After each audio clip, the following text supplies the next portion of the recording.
Let's have a conversation about how to launch a startup. A lot of entrepreneurs think that launching a startup is just something, I would say, evident or something obvious, but it's not because there is a series of steps you need to really take if you want to launch your startup successfully. Okay, especially if you think about having a scalable enterprise, you got to really have the proper structure, not just from the get go, but also over time. It means that you have to really think about beforehand while you're running the setup and how you actually are able to get things done from a scalability point of view. So this is really important. Okay, so let's first talk about building your founding team. So basically, you want to surround yourself with a team of experts. Okay, like even if you are the main visionary, if you even if you are the main, I would say the main founder, you always want to surround yourself with a team of experts that you trust to help you grow your budding business, including co-founders, lawyers, and advisors. Okay, co-founders meaning like you can have if your expertise is in finance, for instance, you want to surround yourself with co-founders who have let's say skills in technology, skills in legal, skills in marketing, whatever. So that you have a complementary, I would say a complementary stack of skills. Okay, and so that's for the co-founders. But you want, by the way, you want your co-founders to actually share your vision, because the last thing you want is to actually fight over vision. Like you having a vision and your co-founder said, "No, we don't want to go that direction." Okay, so make sure you have the same vision, and you also want to think about lawyers. So legal expertise is critical, especially if you are in a very specific niche where IP, intellectual property, is kind of quintessential. Okay, so selecting a team of lawyers or a law firm for that matter on par is actually is on par with choosing your co-founder, because at the end of the day, you want to really set a strong legal foundation for your startup. I mean your startup. Okay, so that's kind of cool, and especially if you are ready to accept a check from investors, you want to have the right legal team to assist you through the process of forming and financing your company. Otherwise, you might lose ownership and control of your company going forward. Okay. Also, think about advisors. So, advisors, I'm speaking about tax CPAs, tax advisors, marketing advisor, and so on and so forth. Right? It's all about having the right team, and you always also want to establish your startup in terms of LLC, S corporation, C corporation. I'll talk about that in the next session, by the way.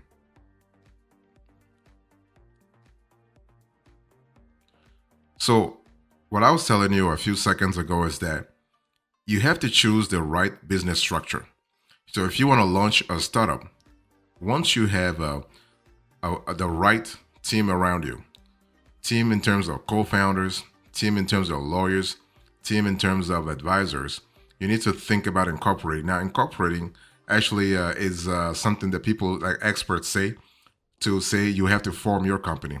Okay, incorporating doesn't mean you have to incorporate necessarily like you have to become an Inc.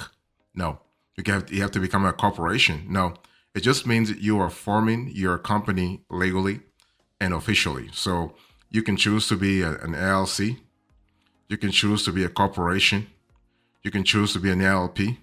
Whatever it is, make sure that you choose to have like you choose a business structure. Don't remain a sole proprietorship. Okay, if you are a sole proprietorship, you are limiting your scalability, your options for scaling, your options for growing. When it comes to investing, like receiving funds from investors or receiving funds from business lenders, you're not going to go far if your company remains a sole proprietorship. Even if you are a single member LLC, this could actually limit you. You have to understand when you are choosing a specific business structure, you got to think also about the tax implications, because the implications for S corporation, like the fiscal implications for S corporations, for example, is different from the fiscal implications for let's say a C corporation or LLCs. Okay, that's an important element. Now, a corporation is actually best for companies looking to raise funding from venture capitalists or institutional investors. Okay, in the clear future. So if you are thinking about actually having an IPO later on, it's better to choose a corporation structure. That's actually the best for you. And one thing I also need to say here is that just remember that at the end of the day, it's all about the vision that you have for your business. Okay, it's all about where you see your business in 5 years, in 10 years. But you still need to have the money to be able to navigate the first few years of your company's life, though. So if you're thinking about launching a startup this year, you got to think about raising funds, right? You can raise funds through equity, or you can raise funds through business loans, or a mixture of all those, either debt or equity, or a mixture, like a hybrid equity, a hybrid fundraising model. Okay. So let's talk about startup equity management. So holding equity means you have an ownership stake in a business. A wide range of people and entities can own equity in a company, including the company's founders, investors, employees, advisors, and consultants. So, organizing a capitalization table or cap table is actually the first step to getting ahead of equity management. The cool thing is that you have software that can actually do it for you. Okay.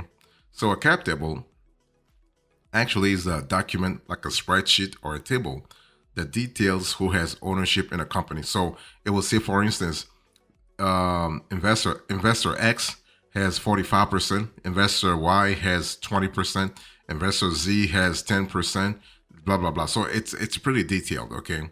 So basically, the when you think about a cap table, you are looking at flexibility, and all those investors can be, again, your company's employees, advisors, and investors. Okay. Now there are several regulations that you need to follow in order to stay compliant when granting equity, including, among other things, corporate approvals and state securities filings. Okay. So while you should always consult with your legal team to tailor your stock option to the specifics of your business, it's important to understand that at the end of the day, you have to make sure every industry is different. So you have to make sure you're following the best practices in your industry in terms of a form of options, form of exercise, or equity incentives, for instance. So what about issuing shares here? So how you issue a company shares depend on the chosen business structure. So whether you have LLC or a C corporation, among other things. Okay. So you also have equity for corporations. So if your startup is going to be a corporation, you need to understand there are several different types of equity for corporations. And the most important thing is that you don't choose those equity types just randomly. No, they have to be adapted to your specific industry, but most importantly, to your corporate vision. So if I talk to you quickly about stock options and equity awards, you have to understand that basically, again, those options and equity awards have to be adapted to your specific field. You also have equity for ALC. So ALCs have different equity incentive plans. Okay, so including profits interest units, the PIUs, membership interest units. You have phantom equity, and you have options to acquire LC interest. So you also have accounting. So if you're thinking about how to start a startup, how to launch a startup, you need to understand that recording equity grants on your company's income statement is important, especially as it grows. Okay. So ASC 718 is the standard accounting method used to expense options. So companies generally get audited for the first time while raising a Series A or B round of funding, but possibly earlier, depending on the size of the round. Okay. And you can also create an option pool. So an option pool, sometimes called an employee stock option pool, is actually a block of shares set aside to be issued as future equity in the company, right? That's a way to incentivize your employees. That's a way to attract your employees, okay?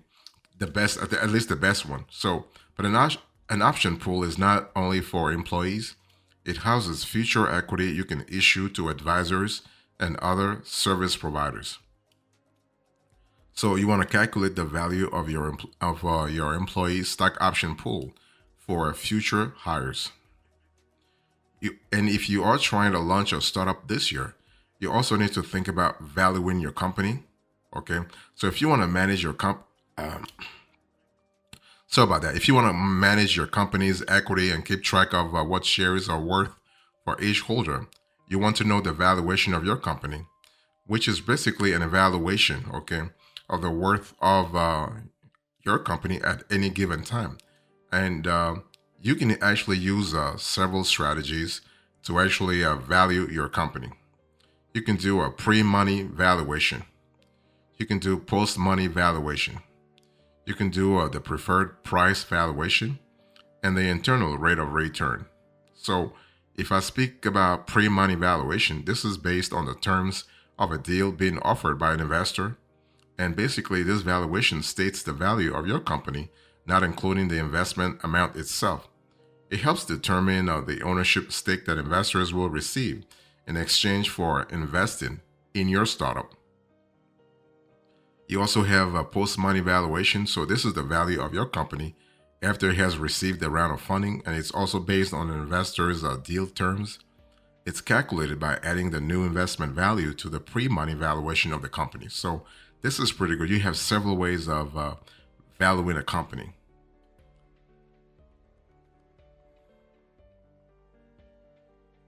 So if you're thinking about launching a startup this year, you also had to think about fundraising, right? Fundraising is not just about equity.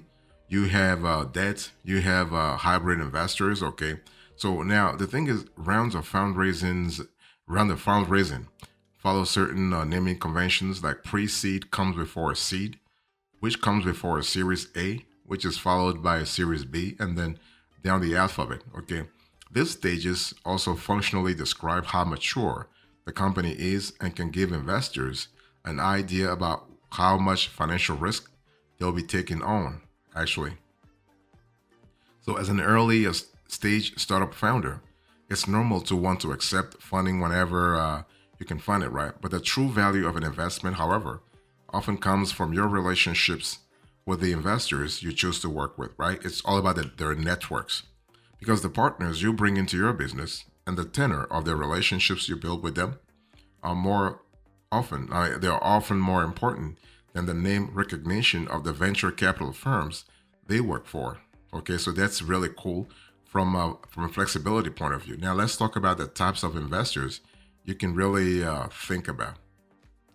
So you have angel investors, you have a venture capitalist, so VCs, you have accelerators and incubators, and you have bootstrapping. So when I say angel investors, there are people who use their own money to invest in a private company. Venture capitalists actually are investors who pull outside capital and combine it with their own money to invest in early stage companies. Okay. Accelerators and incubators are programs that guide, mentor, and help fundraise for a startup in exchange for an equity share in the company, right? And then you have bootstrapping. So this is actually the process of using your personal finances, revenue, and free or low cost resources to build your business without outside investment. So this is something you need to really think about. So working with investors is pretty cool, but it comes with some I would say some discipline. Okay, but the discipline is actually cool from a flexibility point of view, by the way. So in terms of fundraising options, you have seed fundraising, you have priced round, you have convertible securities. It's all about what works in your industry, actually. And you also have alternative fundraising options, like you have tranche financing, you have venture debt, you have equity crowdfunding, you have other loans, you have down round, and you have bridge round. So if you listen to me right now, you have more questions about those rounds, those fundraising options, let me know in the comment section, and I'll explain to you specifically what it means to you, because every niche is different. Every fundraising option is different. And in terms of raising funds, you may have to pitch to investors, right? So a pitch deck is actually a presentation that you, like a founder or executive, uses to tell investors actually about the company during the company's fundraising process. It can be the foundation of an in-person fundraising presentation, or it can be shared on its own as a written document. So this is pretty powerful. If you are trying to launch a startup this year, you got to hire a team also, okay? And so compensation is what you pay employees in exchange for their time, work, or services. And you can actually have a series of compensation schemes like money or stock or options or anything around equity, for instance, okay? And one thing I want to say here is that hiring employees overseas adds an additional layer of complexity. So make sure that you familiarize yourself with regional labor regulations and customs, as well as salary levels, okay, if you want to really attract the best. You got to also think about startup taxes. I spoke to you a little earlier about taxes, but also company structure. So federal, local, and payroll taxes, okay? Think about the kind of compensation taxes that you may have to actually pay at the state and federal level. And one thing I want to say also is that you have to think about exit strategy. So an exit event is most startup founders' pot of gold at the end of the rainbow, and it's traditionally a celebratory occasion. So typically, an IPO or M&A gives existing shareholders the chance to access liquidity and potentially realize on-paper gains by selling some or all of their shares. Okay, so this is kind of cool, especially depending on the industry you're in, depending on the round of funding that you have. So at the end of the day, it really depends on your specific business, your specific, I would say, fundraising option that you have chosen, and also it also depends on the kind of vision that the founders have or the co-founders, because sometimes even if your company is acquired in an M&A transaction, the acquiring company may ask the founders to stay on board until maybe after 3 years or 5 years, so that they can really accompany the transition. Right? It's all about making sure there is no sort of break in the work streams or the processes in the acquiring company. But at the end of the day, you also need to understand is that you can launch a startup with no experience, right? But you have to make sure that you understand the industry you're in, like either through your academic background or through other realms, okay? Because otherwise, why would you actually be in an industry you have no idea about? It's all about you bringing something to the market. You bringing something to the table for investors to trust you with their money.